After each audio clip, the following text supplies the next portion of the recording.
இந்த வீடியோவில் நீங்கள் என்ன பார்க்க போகிறீங்கன்னா, விராட் கோலி நம்பர் 3 பொசிஷன் ஆடினா நல்லாயிருக்கும் அப்படின்னு சொல்லி எல்லா எக்ஸ்பர்ட்ஸும் கேட்டுட்ருக்காங்க. ரீசன் என்ன, அவர் வந்து ஓப்பனிங்கில் வந்து 2 மேட்ச் ஆடினார், 2 மேட்சும் ஃப்ளாப் ஆனார்.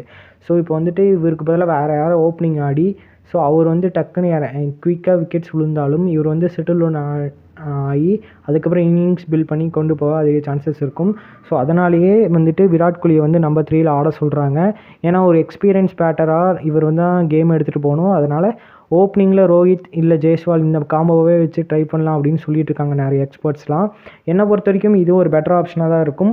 ஆனால் மிடில் ஆர்டரில் இருக்க பிளேயர்ஸ்லாம் கொஞ்சம் பேரை மாற்றணும். ஸோ அதை பற்றியும் லேட்டராக வீடியோவில் சொல்கிறேன். ஃபஸ்ட்டு எடுத்தோன்னே ஓப்பனிங்கில் ரோஹித் ஜெய்ஸ்வால் இதை பொறுத்த வரைக்கும் எனக்கு ஓகே தான் சொல்லுவேன். ஏன்னா 2 பேரும் டெஸ்ட் மேட்ச் ஓப்பனிங் பிளேயர்ஸ். அதனால் டெஸ்ட் மேட்ச்சில் நல்லா ஆடக்கூடிய பிளேயர்ஸ். அதனாலேயே நான் சொல்லுவேன் ஜெய்ஸ்வாலை ட்ரை பண்ணலான்னு தான். ஏன்னா இது வந்து ஒரு பவுலிங் ஃப்ரெண்ட்லி விக்கெட்னால ஒரு பவுலிங் விக்கெட்டில் வந்துட்டு ஒரு டெஸ்ட் மேட்ச் பிளேயர் இருக்குது. ஸோ பயங்கர அட்வான்டேஜாக இருக்கும். ஏன்னா அவர் வந்து ஜெய்ஸ்வால் வந்து குயிக் ஃபயராக ஆடி டக்குன்னு ரன்ஸ் அடிக்க பார்ப்பார். ஸோ ரன்ஸ் அடிச்சுட்டு அவரும் அவுட் ஆகிடுவார். அதுக்கப்புறம் விராட் கோலி செட்டில் ஒன்று ஆகி இன்னிங்ஸை நல்லா பில்ட் பண்ணிட்டு போக அதிக சான்சஸ் இருக்கும். ஸோ இதில் பார்த்தீங்கன்னா ஒரு பெட்டர் ஆப்ஷன். போன மேட்ச்லேயே வந்து ஓப்பன் அவுட் ஆகிட்டோம். ஸோ 119 அடிச்சிருந்தாலும் அதை வந்து பாகிஸ்தான்கிட்ட பேட்டர் இல்லாதனால தாங்க சேஸ் பண்ண முடியல. இதுவே ஒரு நல்ல டீம் ஆஸ்திரேலியா, இங்கிலாந்து இந்த மாதிரி டீமில் வந்து சூப்பர் 8ல் போகும்போது நம்ம மோதும்போது இதே நிலைமை ஆச்சுன்னா நம்ம வந்து அப்போ ஃப்ளாப் ஆயிரும். ஸோ அதனால் வந்துட்டு இந்த ட்ரபிள் இருக்கக்கூடாதுன்னா மிடில் ஆர்டரில் வந்து நிறைய சேஞ்சஸ் பண்ணணும். அதை பற்றியும் பார்ப்போம். ஸோ ஃபஸ்ட்டு வந்து போன மேட்ச் ஜெயிக்க முக்கிய காரணம் ஜஸ்பிரீத் பும்ரா. அதை தெரிஞ்சுக்கோங்க. ஏன்னா இவர் போட்ட ஸ்பெல் தான் வேறு மாதிரி இருந்தது. இவரை தவிர ஹர்திக் பாண்டியா ஓரளவுக்கு விக்கெட் டேக்கிங் பவுலர் கன்சிடர் பண்ணலாம். அதுக்கப்புறம் பார்த்தீங்கன்னா அக்ஷர் பட்டேல் கன்சிடர் பண்ணலாம். அதுக்கப்புறம் ஜடேஜா இருக்கார். ஸோ இவங்க இதில் 4 பேர் ஒரு கீ பவுலர்ஸ்ன்னு சொல்வேன். அதுலேயும் முக்கியமாக ஜஸ்பிரீத் பும்ரா, ஹர்திக் பாண்டியாலாம் ரொம்ப கீ பவுலர்ஸ்.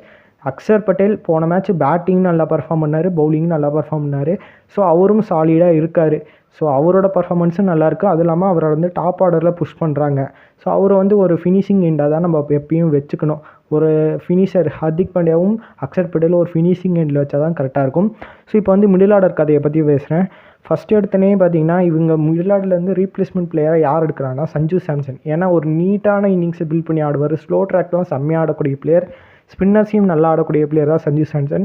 இந்த மாதிரி பொசிஷனுக்கு கரெக்டாக சூட்டபிளான பிளேயர்னால் இவர் மட்டும்தான் சொல்லுவேன். ஸோ இதில் பார்த்தீங்கன்னா ஸ்கை வந்து ஃப்ளாப் ஆனார் 2 மேட்சும். அடுத்து பார்த்தீங்கன்னா சிவன் டுபே, இவரும் ஃபார்ம் அவுட்டில் தான் இந்த லாஸ்ட் ஆஃப் த ஐபிஎல் சீசன்லேருந்தே ஃபார்ம் அவுட்டில் தான் இருக்கார். செகண்ட் ஆஃப் த ஐபிஎல்லேருந்தே ஃபுல்லாக ஃபார்ம் அவுட் தான். எந்த மேட்சும் அந்தளவுக்கு பெருசாக பர்ஃபார்மன்ஸே பண்ணல.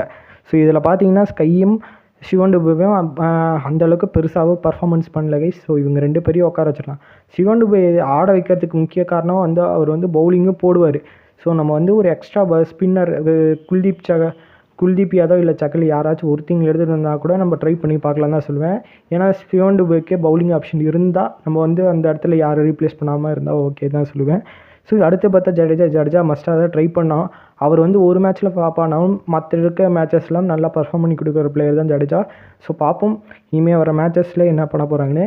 எனக்கு தெரிஞ்சு பார்த்தீங்கன்னா ஸ்கையை ட்ராப் பண்ணிட்டு அந்த இடத்துல சஞ்சு சாம்சனை ட்ரை பண்ணுறது பெட்டர் ஆப்ஷனாக இருக்கும்.